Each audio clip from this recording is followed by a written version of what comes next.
নমস্কার বন্ধুরা, সবাইকে সুপ্রভাত জানিয়ে আজকের এই ব্লগটি শুরু করছি।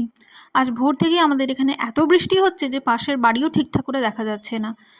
এখন প্রায় ৬টা ১০ কি ১৫ হবে। সোনামা ওঠেনি ঘুম থেকে। তো আমি ব্রাশ করে নিচ্ছি সকাল সকাল। কারেন্ট নেই বলে আমাকে আজকে অন্ধকারেই কাজ করতে হয়েছে। আজ সকাল সকাল উঠেই অনেক রান্নাবান্না করেছি, কারণ বাবা যাচ্ছেন ডাক্তার দেখাতে, সেই জন্য তাদের সকালবেলা টিফিনটা রেডি করে দিতে হবে। আর এই যে আমার রান্না হয়ে গেছে, রান্না করে যখন এসে দেখি ম্যাডাম ঘুম থেকে উঠেছেন। সোনামা যতক্ষণ ঘুমিয়েছিল ততক্ষণই আমি রান্নাবান্না কমপ্লিট করে নিয়েছি। ঘুগনি বানিয়েছিলাম আর সঙ্গে কড়াই পনির। মা বাড়ি থেকে ভাত বানিয়ে নিয়ে আসবে, আর আমি এই তরকারিগুলো দিয়ে দেবো বাসে। আমার হাজব্যান্ডও সঙ্গে যাচ্ছেন বাবা মায়ের সঙ্গে, সেই জন্য কোনো অসুবিধা নেই। এই যে আমরা রেডি হয়ে গেছি, আমার সোনামাও রেডি হয়ে গেছে, যাচ্ছি।